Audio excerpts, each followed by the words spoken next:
Hello, everyone. My name is Waleed, and I want to welcome you back to my channel.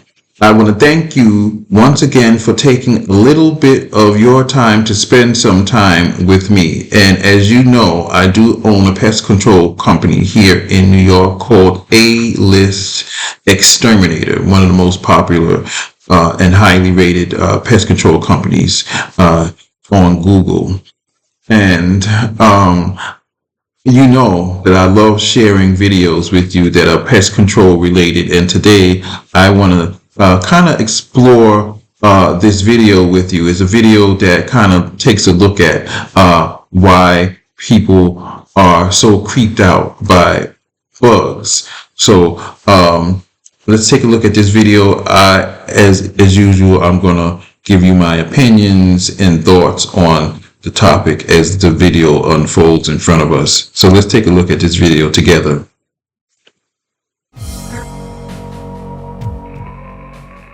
Hey, Blue here.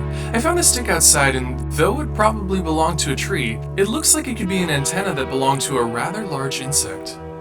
Whether it's insects or arachnids, bugs have a tendency to give us the creeps. Ants, maggots, cockroaches, spiders, centipedes, beetles, grasshoppers, bees. You get the idea. Even when we know that most of these tiny creatures can't hurt us, we flip out when they land on us. We throw giant versions of them in horror films, and we spend large sums of time and money to exterminate them. Entomophobia is the irrational fear of insects, and unlike coulrophobia, entomophobia is officially listed in the DSM-5. Even when it can be treated by cognitive behavioral therapy, there are even more specific cases like apophobia or melissophobia, the fear of bees, and myrmecophobia, the fear of ants. Then there's arachnophobia, which focuses more on the fear of spiders and scorpions. While not everyone suffers from this, and according to some sources, only 6% of humans actually have this phobia, it seems that the general opinion on bugs is that they are creepy pests. In Chapman University's 2016 survey on American fears, 25% of respondents said that they were afraid of insects and/or spiders. This was more than the number of people who feared becoming the victim of a violent crime, germs, or even dying. So why are these bugs, so tiny and harmless, so utterly terrifying? Yeah, one of the things that I will say is that as a pest control professional, I am constantly encountering people who have one type of fear or another of insects and bugs. And in most cases, in my opinion, the fears are just ridiculous and stupid.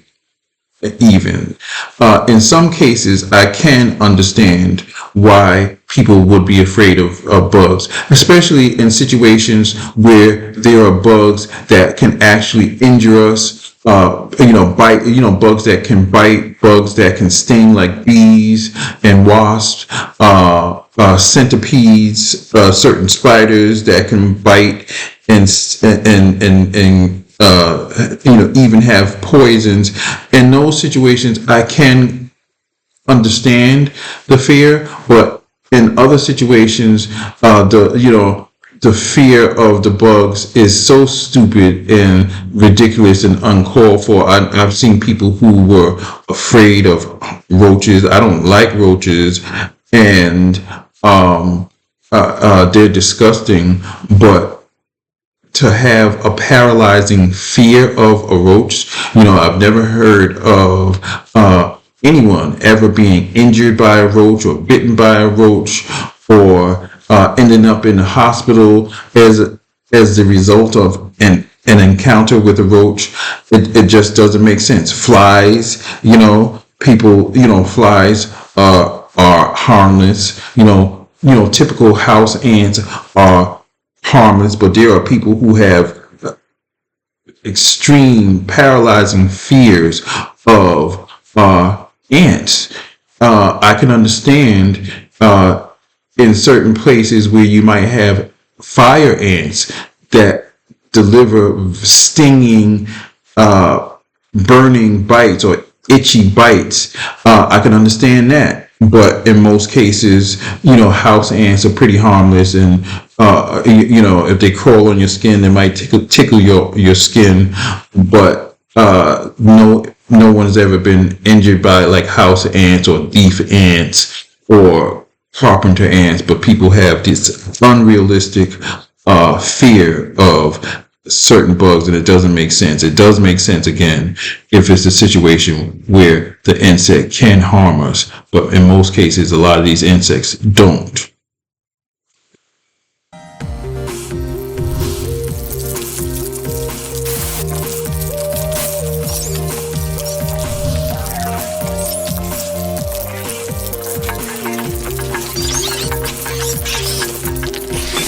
Behaviorists currently believe that this irrational fear of bugs is caused by a traumatic event.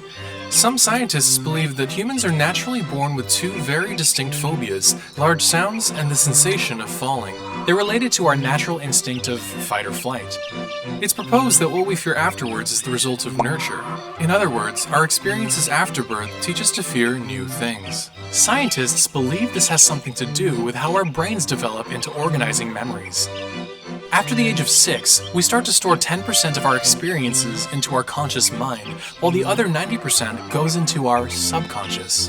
Prior to that age of 6, everything is sent to our subconscious to later be brought up in the future. So what if as a baby you saw a spider in the corner?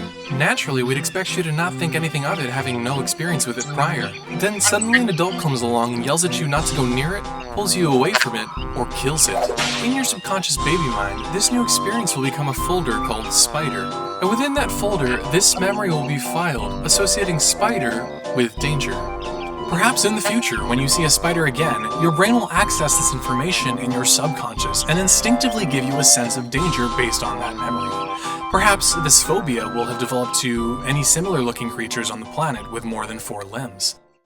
But could we be reacting to an instinctual fear deeply embedded from within our DNA?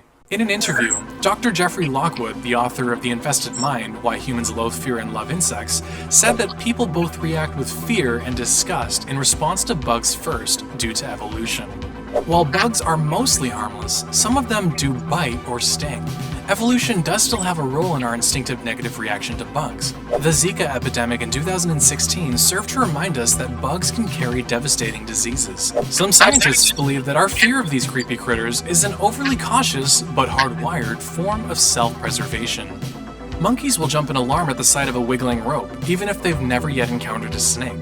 This could indicate that over a long enough period of time of its ancestors seeing serpentine creatures as a threat, the monkey species developed a natural phobia instinctively rooted at birth. A study in 2001 showed volunteers pictures that included spiders, snakes, mushrooms, and flowers, and asked them to find a target object in the photo. Overall, participants spotted the spiders and snakes the fastest above all else. Those who mentioned that they had a specific fear of spiders or snakes were even faster at spotting them. This indicates that when it comes to a threat, emotion drives our attention. In her book, The Mind-Brain Relationship, Regina Pally says that presumably the amygdala contains prepared fears, meaning innate fears handed down through evolution, which do not require a prior experience of danger. What does this mean? We experience a full range of stress, anxiety, and fear that these prepared fears can emerge spontaneously. But their status as a potential threat alone can't be the only reason we have such a potent. This video does bring back a lot of memories for me, because I know that for myself and my siblings, when we were kids, we were very fascinated with insects and all kinds of insects and all kinds of bugs, and we used to like go around our garden in our backyard. We grew up in Queens in New York, and my mom always had a huge garden, and we loved to explore the garden. There were tons of ants and beetles and caterpillars and ladybugs, and we used to like to one of the things we used to like to do is, ants are very defensive, so we used to catch different insects and throw them at the ant hills or the ant nests, and that would trigger a defense from the ants, and we used to like to see which insects could survive the defenses of ants. Certain insects like beetles that had hard shells and that were a little bit bigger could defend themselves against the ants a little bit better, but in most cases the ants would completely rip apart an insect and within minutes take it apart and break it up into pieces and carry it for food back into their anthill, into their nest. We were different in that way. My two brothers and my sister and I.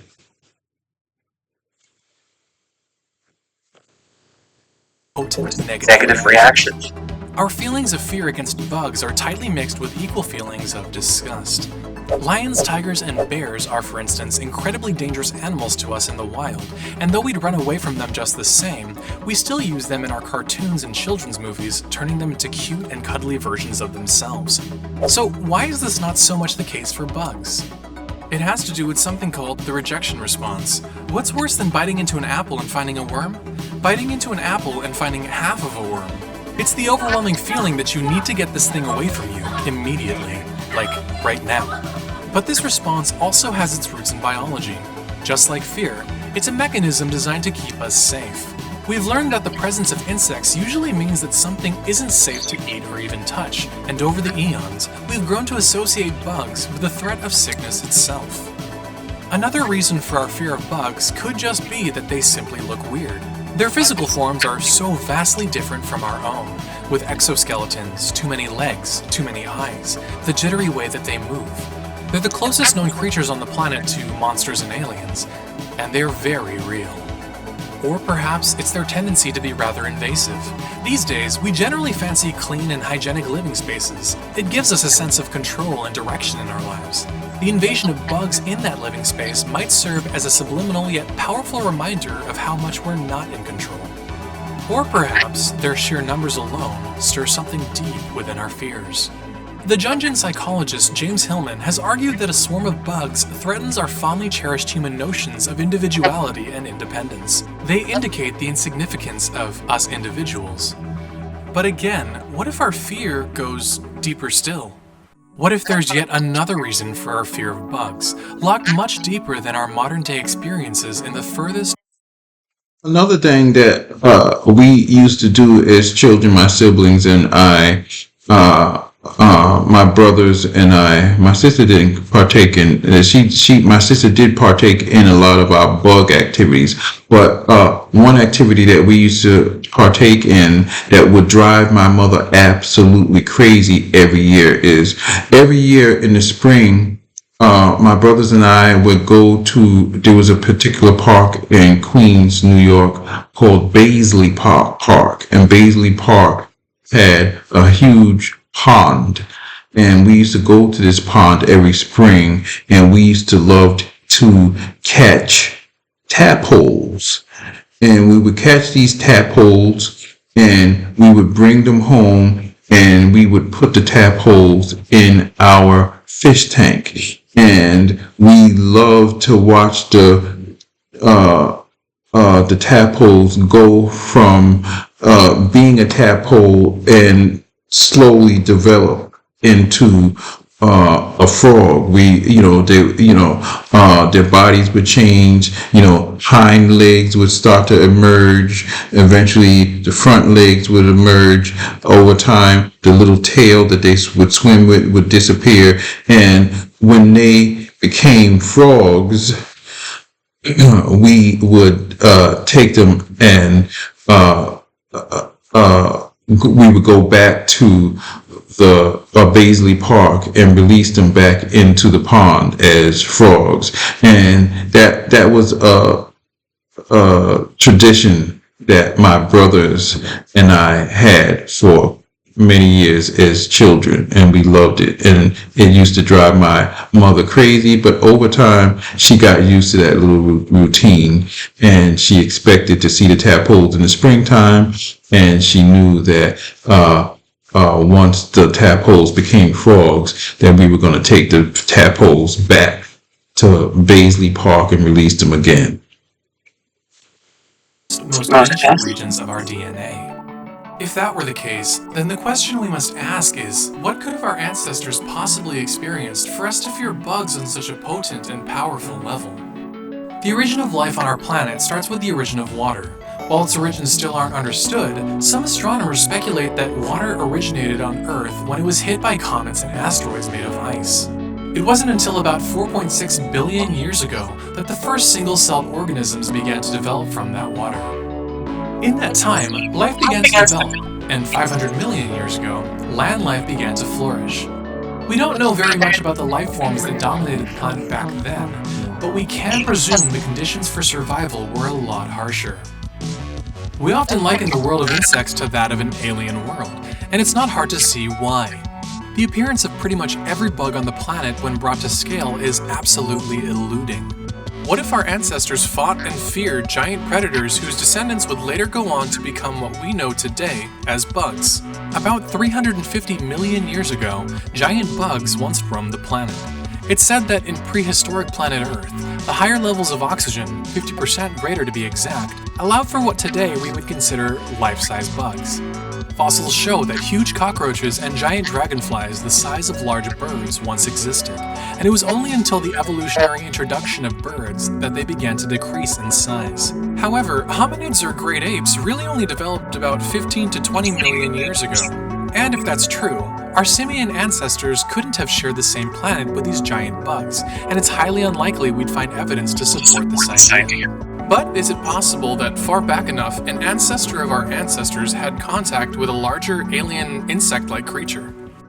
Personally, despite this, I still think there's more to the equation that we're not seeing. I still have a hard time looking at close-up images of insects. I know logically they're harmless. I know, as a professional, as a pest control professional, I have had a few instances where I didn't want to take on an account, or I didn't want to take on a new client because their fears and their phobias were so extreme and so irrational that I knew that if I took on this person, or if I took on this person as a client, that I would have a lot of hell and hot water to deal with.